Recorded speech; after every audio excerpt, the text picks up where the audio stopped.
अतिथींचे आगमन झाले व्यासपीठावरील. पानं फुलं रंगती वसंतातली, स्वागत करू मान्यवरांचे टाळ्यांनी.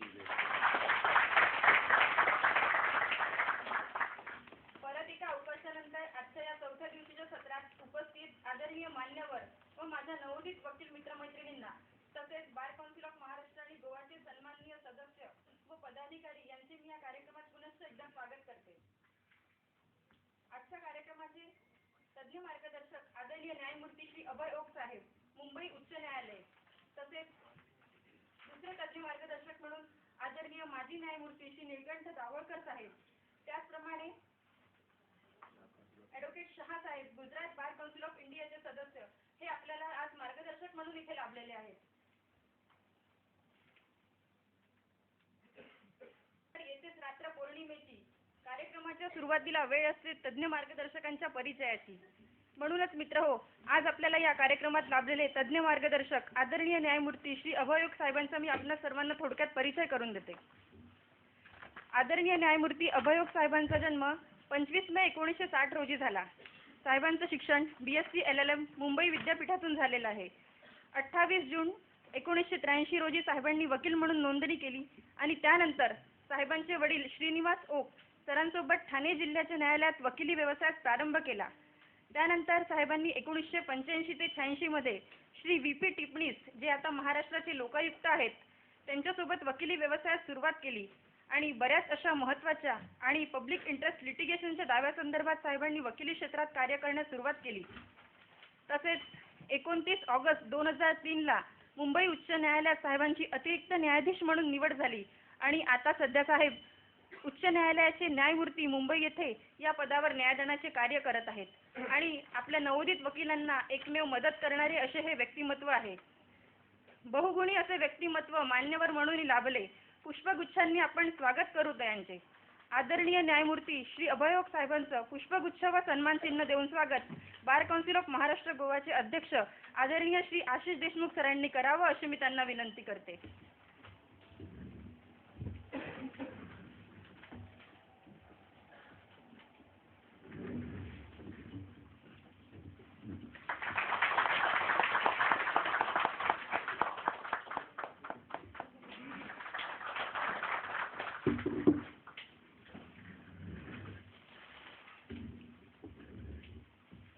यानंतर मित्रहो, आजच्या या दुसऱ्या सत्रात आपल्याला दुसरे तज्ञ मार्गदर्शक म्हणून आपल्याला मार्गदर्शन करणार आहेत आदरणीय माजी न्यायमूर्ती श्री निळकंठ दाभोळकर सर. त्यांचा सुद्धा आपल्या सर्वांना परिचय करून देते. सरांचा जन्म 23 मे 1947 रोजी ऐनतपूर जिल्हा अहमदनगर येथे झाला. पुणे विद्यापीठातून सरांनी BSc ऑनर्स ही पदवी संपादन केली. त्यानंतर सन 1972 साली ILS लॉ कॉलेज पुणे येथून सरांनी LLB ची पदवी संपादन केली. त्यानंतर सरांनी 1974 मध्ये दिवाणी न्यायाधीश म्हणूनही कार्य केलं व सरांना या क्षेत्रात बढती मिळून 1982 साली अतिरिक्त जिल्हा न्यायाधीश आणि त्यानंतर 1990 मध्ये जिल्हा न्यायाधीश म्हणून निवड होऊन सरांनी न्यायदानाचं महत्त्वपूर्ण कार्य केलं. सरांनी आपल्या या सेवेच्या कार्यकाळात बऱ्याच ठिकाणी जसे अहमदनगर, नाशिक, सिन्नर, सिंदखेडा, वसई, नागपूर, सावंतवाडी, पणजी, माळेगाव, सातारा, मुंबई येथे ॲडिशनल रजिस्ट्रार म्हणूनही कार्य केलेलं आहे. तसेच मुंबई उच्च न्यायालयात रजिस्ट्रार म्हणूनही कार्य केलेलं आहे. त्याचप्रमाणे मुंबई क्रिकेट संघटनेचे रजिस्टर्ड अंपायर्ड म्हणूनही सरांनी कार्य केलेलं आहे आणि सन 1990 मध्ये मुंबई क्रिकेट असोसिएशनच्या अंपायर परीक्षणात सरांना सुवर्ण पदक सुद्धा प्राप्त झालेलं आहे. आणि यानंतर 27/9/1999 ला मुंबई उच्च न्यायालयाच्या न्यायाधीशपदी सरांनी शपथ घेतली आणि या न्यायदानाच्या कार्याला सुरुवात केली. तर असे हे सद्गुणी व्यक्तिमत्व आदरणीय माजी न्यायमूर्ती श्री निळकंठ दाभोळकर सरांचं पुष्पगुच्छ व सन्मानचिन्ह देऊन स्वागत बार काउन्सिल ऑफ महाराष्ट्र आणि गोवाचे अध्यक्ष आदरणीय ॲडव्होकेट आशिष देशमुख सरांनी करावं अशी मी त्यांना विनंती करते.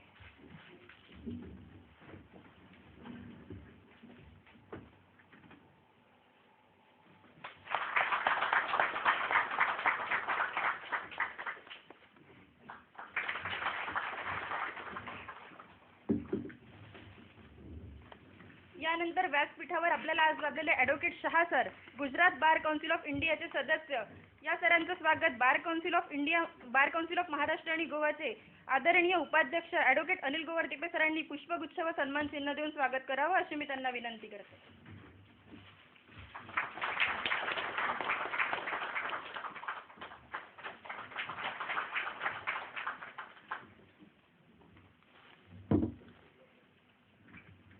गहिवरलेल्या संध्याकाळी मन कुणाला साथ घालतं, पाखरू होऊन मन आमचं तज्ज्ञ मार्गदर्शनांकडे धावतं. त्यामुळे आदरणीय न्यायमूर्ती श्री अभय साहेबांनी ज्युडिशियरी ॲज अ करिअर या विषयावर आम्हाला मार्गदर्शन करावं अशी मी त्यांना विनंती करते. Shri Shah and my esteemed colleague Justice Dabolkar, I am starting in English, but I am giving you choice. Should I continue English or Marathi? Marathi? All right. I use both the languages. Judiciary as a career is the title of today's subject. I have been a regular member of this club right from its first version. So when I come here, my mind goes back to my college days, especially law college days. I studied law from 1980 to 1983 for first 2 years in Government Law College and last year in New Law College in Dadar.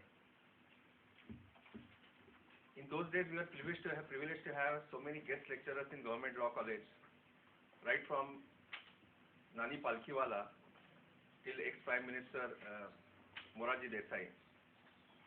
So many sitting and retired judges used to address the law students. Now, theme of every lecture was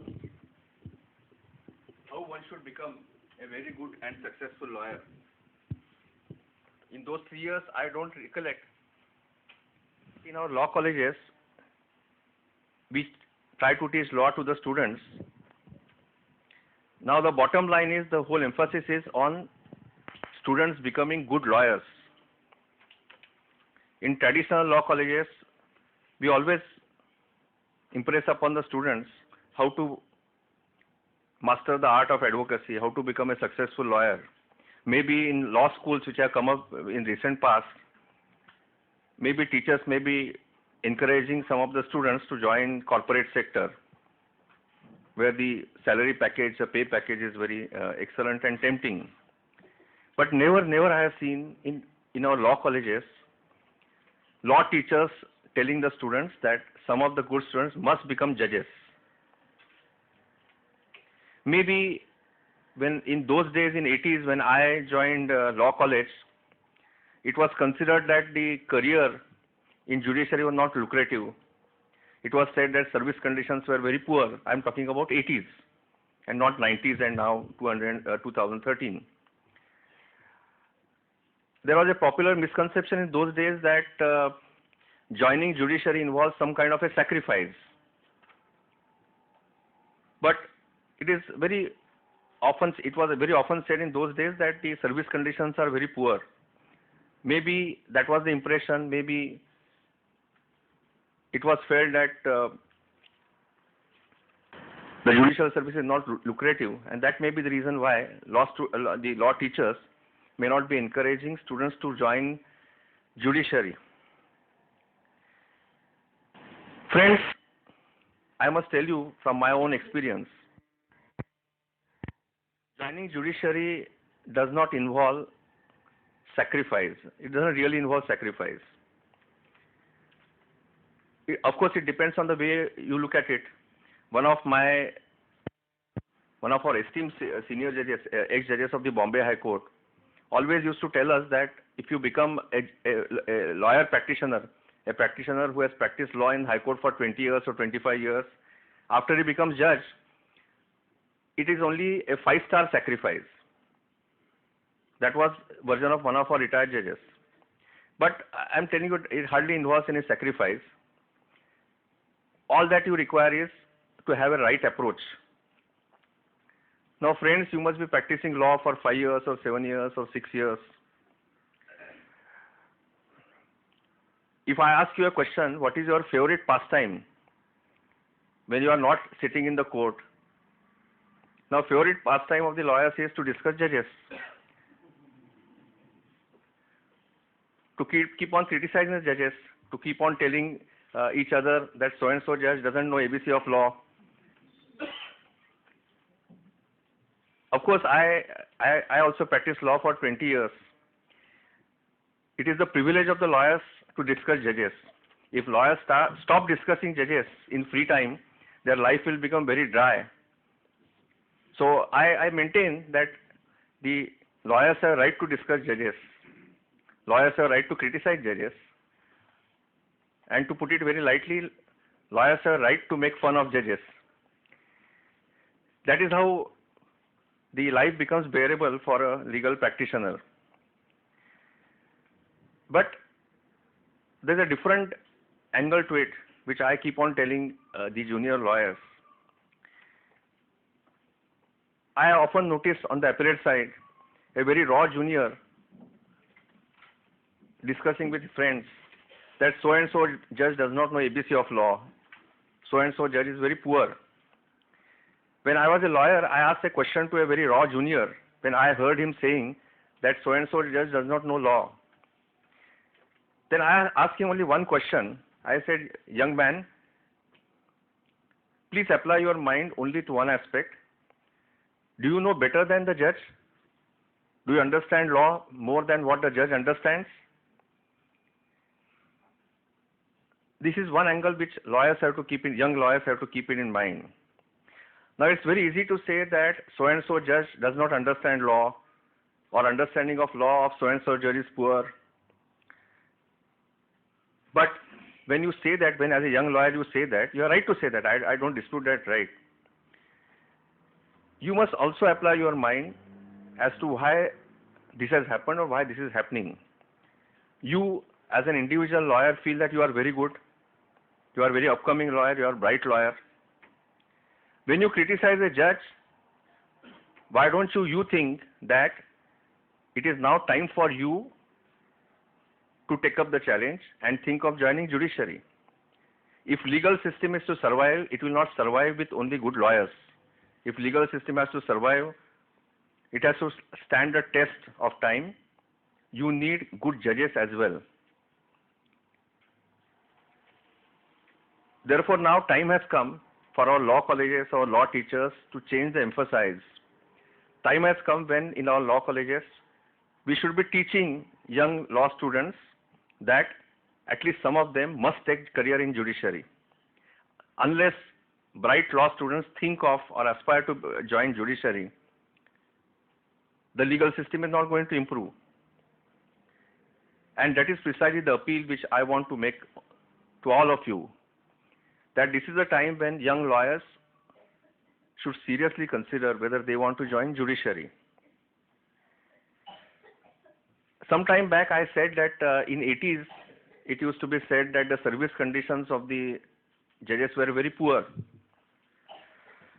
There is element of truth. Well, I am fortunate to have born in a lawyer's family. I am a third generation lawyer. I have seen in very close quarters the condition of judges. When I started practicing in 1983, I found that it was very difficult for a civil judge even to purchase a two-wheeler, a moped. In 1990, there was a major breakthrough when Shetty Commission recommendations came. Shetty Commission recommendations were accepted. That brought about a major change in the service conditions. Friends, I must tell you, service conditions has nothing to do with the quality of judges. I have seen as a child, I have heard about the judges of old generation. Whether good service conditions or not, the judges perform excellently, especially our district judges, our civil judges in Maharashtra. Even in those days, the judges perform with great deal of dedication, great deal of commitment to the cause, great deal of commitment to the judiciary. When I visit this place as faculty member to train our new judges, The first example which I always give of my esteemed colleague Justice Dabolkar, not because he is present here, but I keep on telling every new batch that when it comes to commitment to the cause, when it comes to involvement, for us, Justice Dabolkar is the role model. I have rarely seen such a judge who was committed to the cause of judiciary. But then, fortunately for us, coming back to the topic, in 1990 the situation changed, the service conditions improved, and now Padmanabhan committee report has been accepted. Now service conditions are very good. 25% of the total number of posts of district judges are meant for this direct recruitment by nomination. Now there is a test conducted by the High Court, there is viva voce by the High Court. The other avenues are, there can be a direct appointment to the family courts in Maharashtra. There is a provision for direct appointment as judges of the cooperative court, members of the cooperative appellate court, judges of the labor court, members of the industrial tribunal. Then direct recruitment is available to the post of assistant charity commissioner, deputy charity commissioner, joint charity commissioner and charity commissioner. But broadly today I am going to discuss only the traditional avenue, namely entry in our traditional judiciary, which is at 2 points. One is at the level of civil judge junior division and other is at the level of a district judge. Now coming back to the salary and perquisites,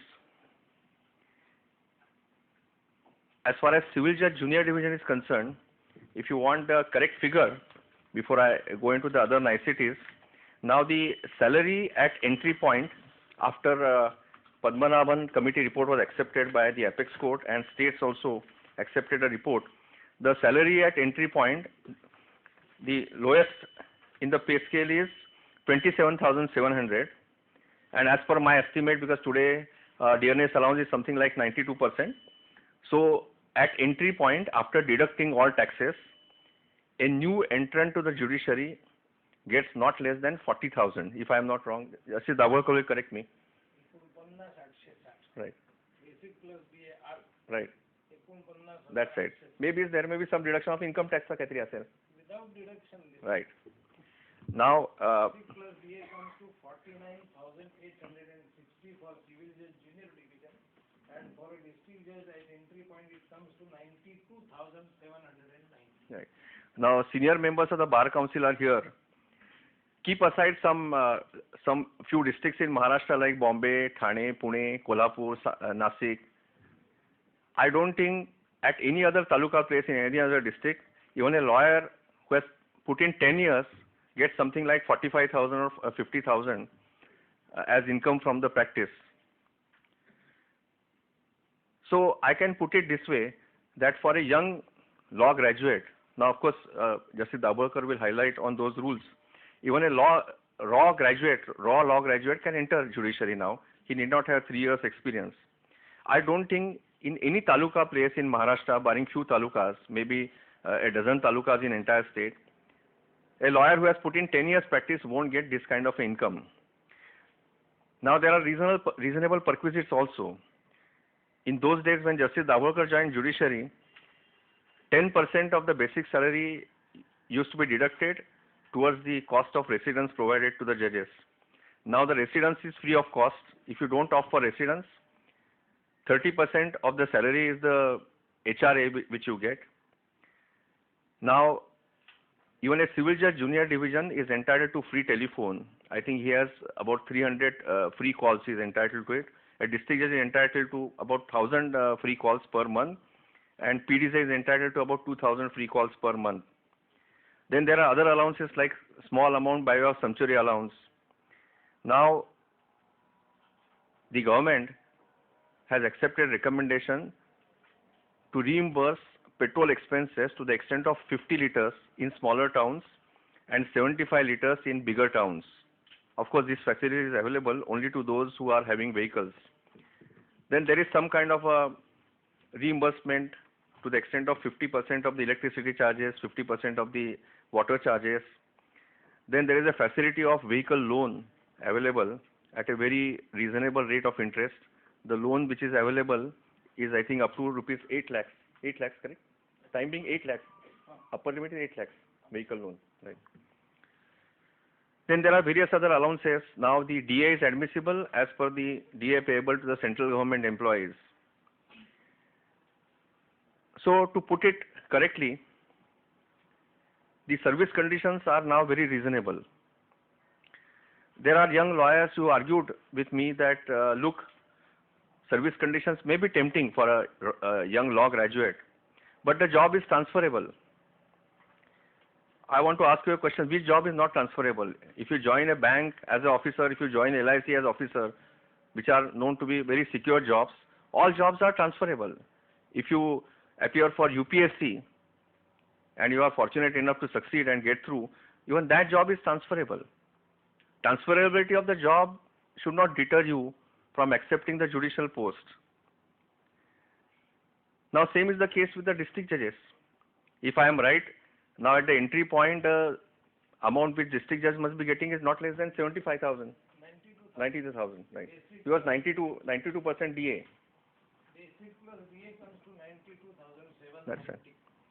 And with all other facilities which I have told you, free calls and then rent-free residence. And if basic salary is something like 60,000,